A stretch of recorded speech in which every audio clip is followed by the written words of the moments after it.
Hi, this is Brad from Pro Wrestling Junkies, and today's guest hails from Canada. She started back in 2003, and she works both female and intergender matches. She's worked for 365 Pro Wrestling, Maniac Wrestling Alliance, Canadian National Wrestling Alliance, All-Star Wrestling, Vancouver Island Pro Wrestling, just to name a few.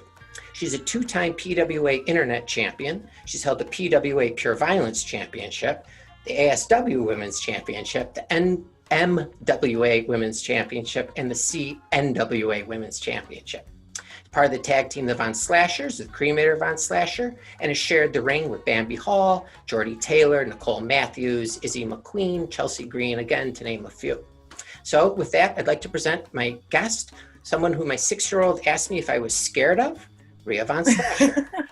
And that is a true story. We were watching, yesterday, we were watching some of your matches on YouTube, and like, I kept looking at him because he wasn't like talking. He's like, Dad, are you are you scared to talk to her? I said, I'm not going to get hurt. Like maybe my feelings, but like physically, I don't think it's possible. We don't have the technology where she could reach out from the computer screen and hurt me. Unless I have some scary voodoo up my Yeah, totally. So yeah, that was a true story. How are you doing today? I'm good. I'm a little sore. Just hit the gym, but do you have to go to the gym every day? No, so I do 2 on, 1 off, 2 on, and then the weekends used to be used for wrestling, but with COVID, when was the last time? Whatever. When was the last time you wrestled? When was the last time you wrestled? I wrestled 2 weeks ago for 365. They're doing shows in Campbell River for small crowds. Like we're only allowed 35 people in the building, but it's something. Yeah, and I bet those 35 people were so psyched to be able to go to a show. Well, that's what I said to the promoter. I said, I've never been so happy to wrestle in front of 35 people. Yeah, it must feel great. Yeah. So before I forget, in case I was to address this, the PWA Pro Violence title, what kind of matches did you have? So those are that's a hardcore belt. And I believe I'm the only woman in history to hold that belt. So it was just no disqualifications, full weapons. A lot of times falls count anywhere. And yeah, I competed against men for it. I competed against a guy named Scott Steele. And Are those some of your harder matches in your career? Honestly, I love hardcore, and I'm sure anyone that knows me knows this. I am more likely to pull something in a normal match than I am to like take a chair to the head. Okay, fine. Oh, I pulled my hamstring in a normal match. So I don't know. I love hardcore. You can get so creative with weapons and how you use them. Oh yeah. It's all about the innovativeness. Have you ever I love it. Have you ever had to get stitches from one of those matches? No stitches. No. I think the worst injury I ever got in the ring was just a normal match. Like the worst injury I ever got in the ring. I was wrestling a guy named Eli Search. Okay. And I was charging him around the waist from corner to corner, and he slipped. And basically I ate a bottom rope DDT. And the sound of my face cracking was so loud, the boys said they could hear it in the back. Oh, God. And I thought I fractured my orbital bone, but it turns out I just fractured my cheek, broke my nose, and I had a concussion, and I had scrapes all down my face. And my face was probably double the size by the time I got in the back. And that was just a normal match. Did you finish the match? Yeah, I did. Do you remember it? After? I remember a specific conversation. I didn't get up and go to the next spot, and the guy came to get me, and he goes, "Are you okay?" I said, "Yeah, I think I broke my face. I can't see. Give me a minute." Give me a minute. Give me a minute. So he put me in a rest hold, and I was like, "Okay, let's go." The promoter definitely gave me shit and drove me to the hospital right after that. Oh God. So yeah, I that was probably the worst concussion. Like it affected my vision. I had to get like blinders painted on my glasses. Oh no! How long did you could borrow those from my 96-year-old grandmother? Right. Walking around with glasses on top of glasses. So how long did that keep you out? I probably got back in sooner than I should have. Okay. I mean, you come off like you've gotten past it, so. Yeah, it was a couple years ago now, okay. But I'm still scared of those ropes. I bet. I remember, like, do you remember, you know the wrestler Enzo? Used to work for, I remember he, like, something like that. He got a concussion, like, getting hit, sliding out of the, the bottom rope. I think he was wrestling the Hardy Boys or something. Yeah. Went under. Yeah, I remember that. Also, I believe Taya Valkyrie moonsaulted herself onto a bottom rope and did the same thing I did. Oh, God. Yeah, so it's not those hardcore matches. Yeah. No, hardcore's fine. It's those real matches you gotta watch out for. So, is it true that at age 14 you started training? When did you make that decision? Prior to? I started watching wrestling right after the Hardy Boys. I think it was their first ladder match, and I just got hooked. And actually, a friend of mine's brother was in this local pro wrestling school. And we went and checked it out. And I was 13. And the guy said, okay, I need you to be 14 to come sign up. And the day after my 14th birthday, my mom signed the papers, and it was something because the guy who trained me was like, oh God, he had to be like 300 and something odd pounds, and he had no shirt on, and he had this funky haircut, and here I'm bringing my mom, and I'm like, yo, Mom, I really want to do this. Are you sure? Are you sure you want to do this? Look at this guy. Yeah, I'm sure I want to do this. Okay, hon, 300 pounds cut or 300 pounds like my neighbor? My neighbor. Santa Claus. Okay, perfect. That's a perfect description. So it was worse, right? Okay. But no, I always wanted to be a boxer, and my mom never let me. Okay. But then I found wrestling, and I got hooked on it. Like, I love violence, and I loved organized violence more because nothing's cooler than punching someone in the face and being friends at the end of the night. Yeah, totally. But so she didn't want me to be a boxer, so she didn't want me to break my nose. Well, joke's on her because I've done that and then some. I wish I broke my nose. I was born with this. I've been called Eagle. Okay. I've been called Eagle Beak before. But go on. That's fine. No need to hear my sad stories. Okay, so you turned 14, and how do you balance training and I assume school and a teenager's life? So it got real messy real fast. I'm not going to lie. I missed so much school that I had to go to an alternate education program. Basically, my high school said, if you miss any more school, we can't have you here. So I went to, it's almost like for bad kids that don't attend. I got put in that just because I was never around, and it was like I could do a lot through correspondence. Sure. But I had to wait till I was 19 or 18 to graduate. So I graduated with an adult dogwood just because I was never around. Yeah. So a lot of it was correspondence. And yeah, I definitely grew up way faster than I think any parent would want their kid to grow up. Yeah. What was your mom like about that? Like about the balancing that stuff? She was very trusting of me, and she had a lot of faith in the guy I traveled with to take care of me. Okay. She's heard some road stories since I've been older, and she's like, man, what was I thinking? Yes. But I'm a strong ass bitch now. So. Yeah, that's true. Totally. There's a reason my son was nervous for my safety. Yeah. So at like 14 or 15, you're traveling around Canada? Yeah. And not quite Canada. We spent a lot of, so where I lived, the nearest regular promotion besides the company I trained in was 8 hours. So a lot of times we'd drive 8 hours, work a show, and then drive back. But then I did a lot in Alberta when I was younger for a company called RCW. Okay. And they used to do like, a week-long tour or whatever. So we'd be on the road for that. So it'd make it worth our while to drive all the way out there. But as far as Canada, I don't think I've ever been farther than Winnipeg. Okay. So, and your parents, so who was this person that you were traveling with? his name was the Mauler, not to be confused with the MMA guy. His name was Mauler. He went to a couple of classes in the Lower Mainland and basically taught himself the rest. And then he taught me, which I know is very frowned upon. But I have picked up training where I can, and on the road, you know, you're on the road with a bunch of guys. Hey, can you sell me some stuff? So I think I've done very well with what I had for a foundation.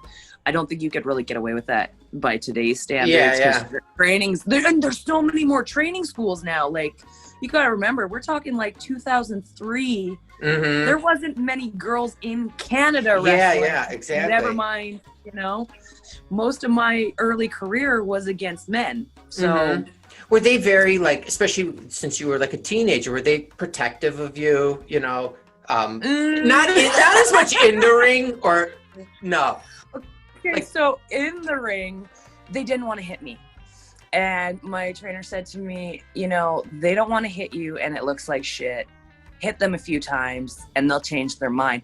And I think that's how I got my snugness. Like, I'm a little snug. And I think it was just like, I want respect. I want you to hit me. Here's how I give it back to me.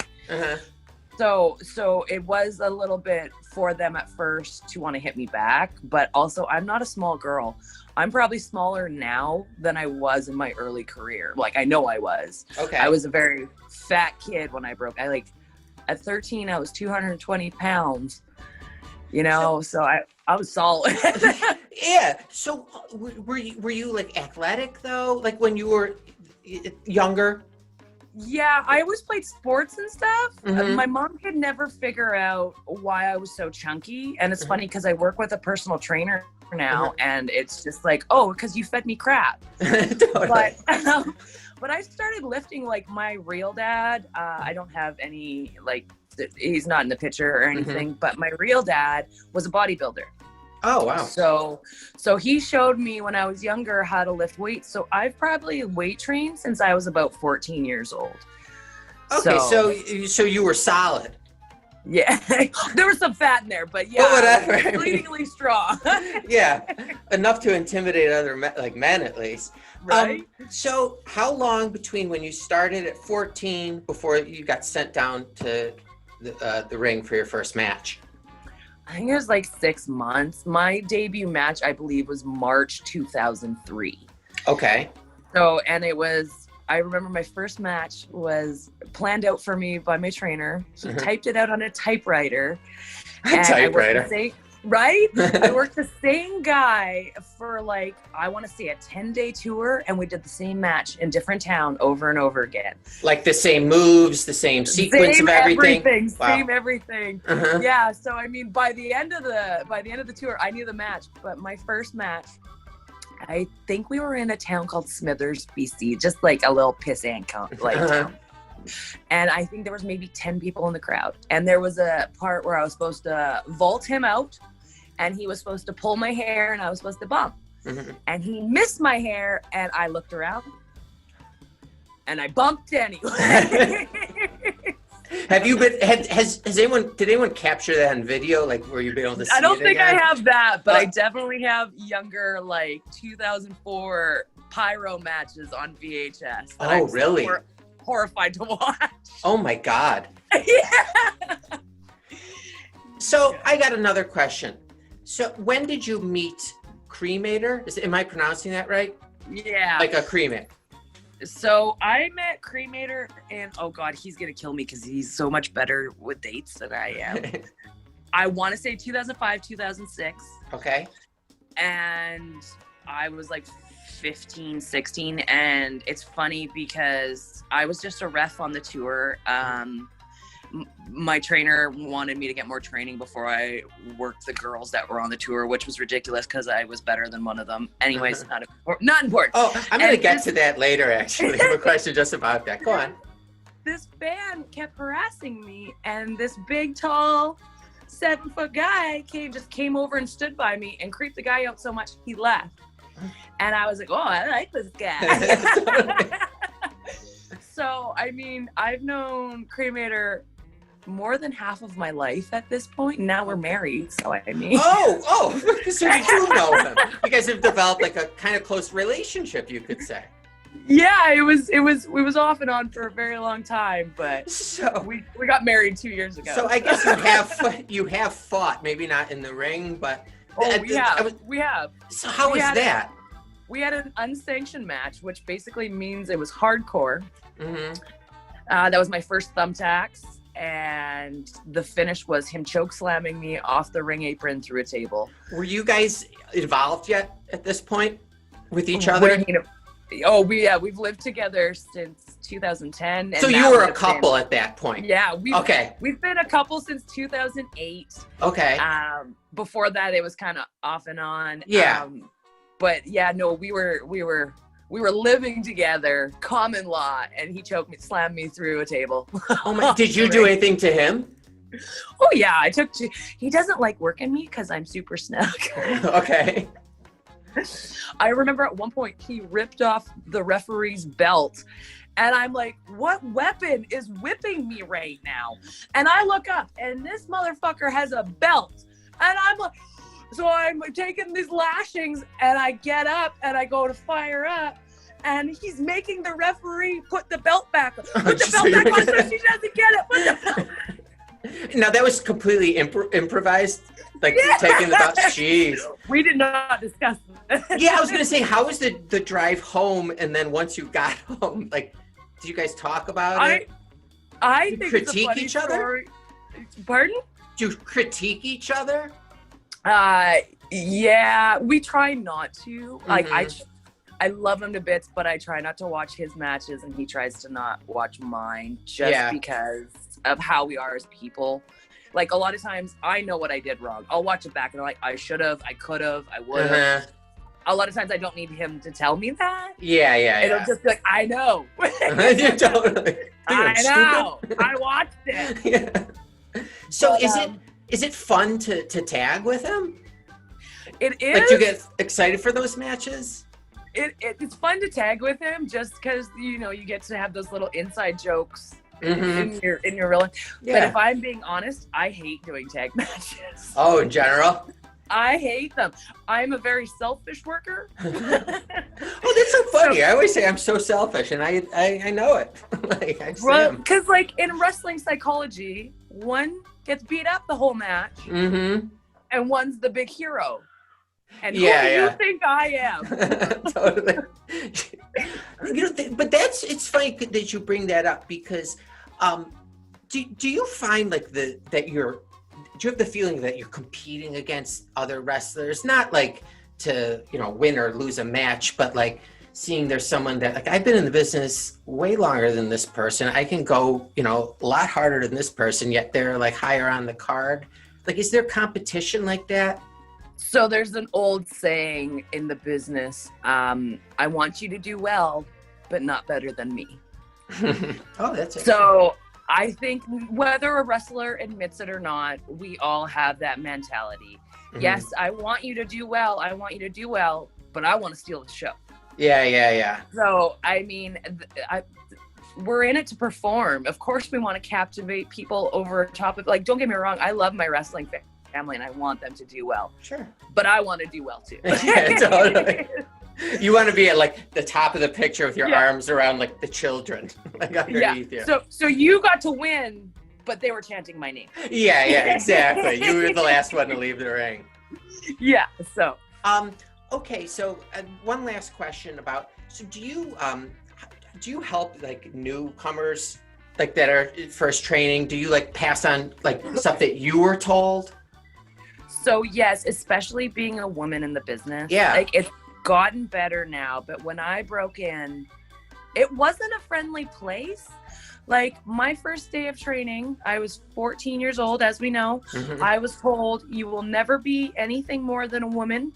Wrestling is the most sexist, racist business ever. Don't sleep with any of the boys.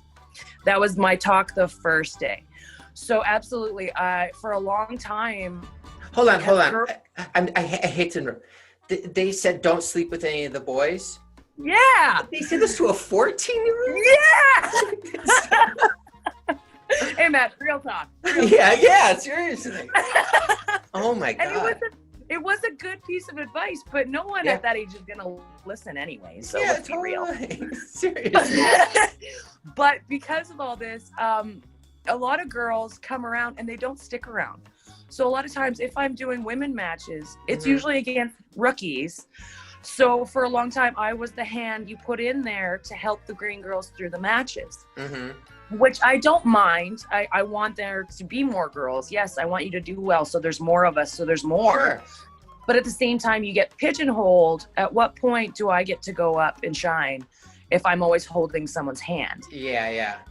So I don't mind helping. I enjoy helping. And like inside the ring and outside the ring also is very important, especially in this industry. You just need to know etiquette and the kind of situations you could get yourself in. Yeah. But at the same time, I wanna work someone better than me too, so I can shine or learn from, or Of course.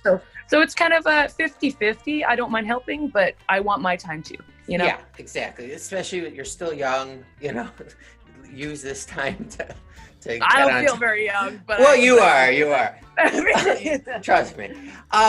Okay, I won't keep you much longer. I actually have a bunch more questions, but maybe next time, because I want to ask you about some other topics, wrestling related. But right now, I'm going to leave you with 5 random non-wrestling related questions. They're just yes or no questions. You can elaborate if you want, or just say yes or no.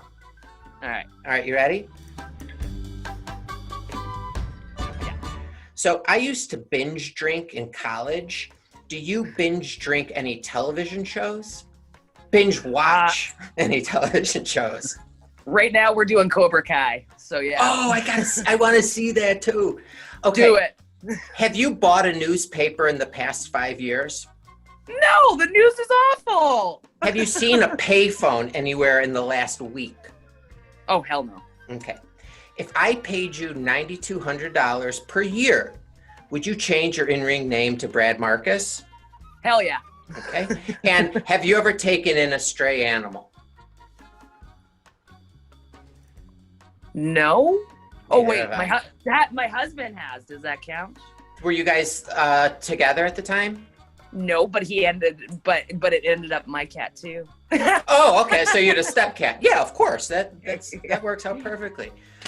All right, Riea, thank you so much. Even though you have a filthy mouth and you feel so utterly uncomfortable with those words, I still would love to talk to you again. When are you performing next? So it's kind of hush hush, but so VIPW's 7-year anniversary would have been in the next 2 weeks, so we might be filming some stuff to release. Okay. Well, so this weekend. All right. Okay. Yeah. Totally. I gave a specific time, but sometime. All right. Stay well and healthy and safe, and I would love to have another conversation with you another time. Sounds good. Thank you. All right. Take care. Have a great night. You too. Bye.